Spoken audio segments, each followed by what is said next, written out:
à tous, bien-aimés. Je vous invite à qu'on puisse continuer notre lecture dans Proverbes, chapitre 2, à partir du verset 1 qui dit « Mon fils, reçois favorablement ce que je t'enseigne. Retiens bien ce que je te dis de faire. Écoute les leçons de la sagesse et efforce-toi de les comprendre. À l'intelligence, demande son aide. Appelle la raison à ton secours. Cherche comme de l'argent, comme un trésor caché. Alors tu découvriras comment respecter l'autorité du Seigneur. Tu réussiras à connaître Dieu. C'est la sagesse.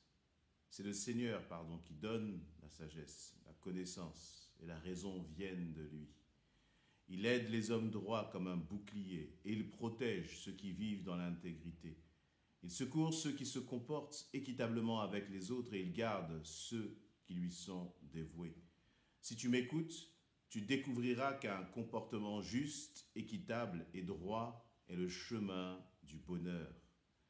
La sagesse entrera dans ton cœur et la connaissance te donnera de la joie. La réflexion te gardera de l'erreur et la raison veillera sur toi.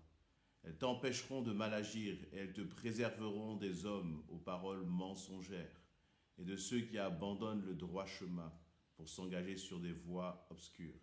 Ils s'amusent à faire mal, à mal faire, Ils prennent plaisir à la méchanceté, leur comportement est tortueux, leur façon de faire pleine de détours.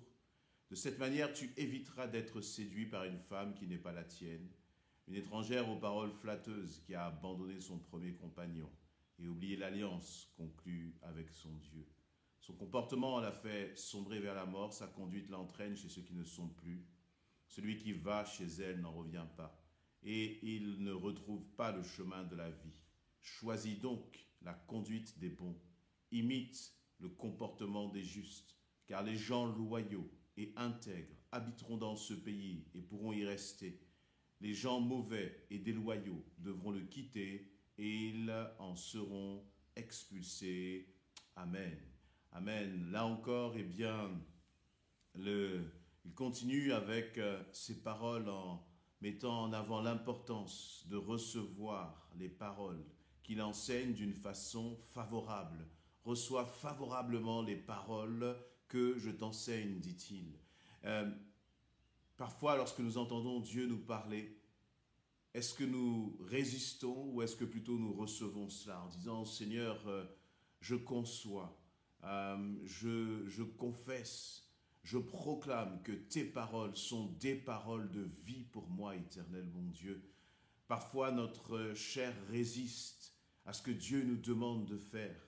À un moment, il va là parler justement de celui qui va écouter les paroles flatteuses de cette femme étrangère, qui va écouter des paroles de séduction et qui va abandonner son premier compagnon pour se laisser séduire par des paroles trompeuses. Et bien des fois, nous pouvons nous laisser séduire par des paroles en fait qui sont flatteuses à l'égard de notre cœur, de nos désirs, de nos propres penchants. Alors que ce que Dieu dit, c'est que sa parole, à lui, elle fait la différence. Sa parole, qui sont des paroles de sagesse, c'est sa parole qui procure la joie. Et il dit que nous devons avoir cette attitude à l'égard de la sagesse, c'est écouter et s'efforcer de comprendre. Pourquoi s'efforcer? Parce que notre chair, de prime abord, ne saisit pas forcément toujours ce que Dieu veut nous dire. Notre chair même veut aller dans une direction contraire, comme ça s'est passé dans le jardin d'Éden, où malgré l'avertissement de Dieu, notre chair nous a comme poussé à aller notre désir de libre arbitre, l'exercice plutôt de notre libre arbitre, nous a poussé à désobéir, à aller dans une direction contraire à celle que Dieu recommande. Alors que là, il nous dit vraiment d'écouter, de s'efforcer, de demander, d'appeler la raison à son secours. On a vraiment un vocabulaire là qui exprime une détermination à chercher les choses d'en haut, à s'efforcer de chercher les choses d'en haut, à s'efforcer de chérir la sagesse qui vient de Dieu. Et pour celui qui est enfant de Dieu, il le dira, eh bien, que c'est le Seigneur qui donne la sagesse. Avoir faim et soif de sagesse, faim et soif de connaissance, faim et soif, j'allais dire, de la raison, d'avoir la raison qui vient d'en haut. Est-ce que c'est l'attitude de ton cœur? Ou plutôt tu agis en fonction de tes propres sens? Tu agis en fonction de ce que tes sentiments et tes émotions te dictent, ou en fonction des circonstances. La sagesse de Dieu, elle nous permet justement d'aller au-delà des circonstances et de ne pas agir selon nos propres désirs, mais vraiment d'agir selon ce que Dieu met dans notre cœur. Et il dit que pour toi, eh bien, c'est comme la sagesse, le fait de chercher Dieu, c'est comme un bouclier qui te protège, qui protège ceux qui vivent dans l'intégrité, c'est-à-dire qui protège ceux qui sont enfants de Dieu. Combien nous avons besoin d'être protégés dans notre attitude. Peut-être que parfois, nous pouvons dérober, nous pouvons mentir, nous pouvons pratiquer le péché parce que nous avons l'impression que c'est ce qui nous permettra de sortir le plus facilement de cette situation où nous nous trouvons. Mais celui qui est enfant de Dieu a une haine à l'égard de la pratique du péché et il aime la sagesse. En tant qu'Église, nous devons chercher, aimer, chérir la sagesse d'en haut parce que c'est ce qui est comme un bouclier pour nous.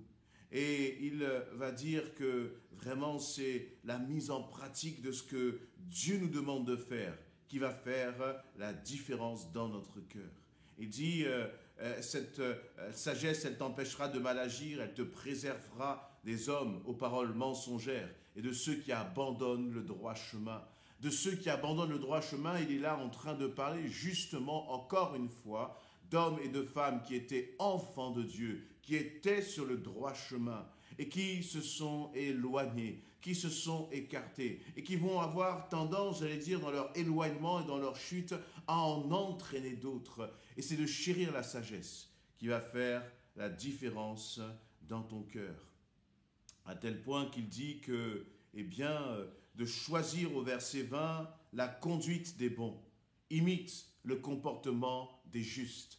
Et cela indique bien car les gens loyaux et intègres habiteront dans ce pays et pourront y rester. Le pays de l'éternité est réservé à ceux qui marchent dans l'intégrité, à ceux qui marchent dans la droiture. Et il te dit, toi, choisis la conduite des bons. Donc il y a une dimension de lever ses yeux vers l'Éternel, mais en même temps de m'entourer, de chercher des hommes et des femmes qui ont une attitude qui est agréable à Dieu et de me laisser impacter, de me laisser influencer par ces hommes et par ces femmes qui ont une attitude agréable. Et que moi-même, comme Paul dira à Timothée, que toi-même, tu sois de ces hommes et de ces femmes qui ont une attitude intègre afin d'être toi-même une influence pour les autres. Sur ton lieu de travail, c'est toi qui dois influencer et pas le contraire. Dans ta famille, c'est toi qui dois influencer et non le contraire, parce que c'est toi qui es enfant de Dieu. Parfois, nous attendons des autres peut-être de l'amour, qui nous manifeste de la joie, qui nous manifeste, c'est-à-dire un bon comportement. Nous attendons des autres qui nous manifestent de la reconnaissance, alors que je crois que c'est nous, enfants de Dieu, c'est nous qui devons être remplis de sagesse et qui devons déborder de sagesse pour les autres. Une double portion de sagesse, une double portion de la raison d'en haut, dans ma vie, dans ta vie, afin que nous soyons des hommes et des femmes influents sur notre environnement, influents sur notre société. Mais pour cela, il faut que toi et moi, nous puissions chérir la sagesse d'en haut et non pas agir en hommes et de femmes qui sont comme pris de la folie de ce monde. Nous devons agir d'une façon différente, dans une mise à part, parce que nous sommes enfants de Dieu et que nous recherchons la sagesse d'en haut. Amen.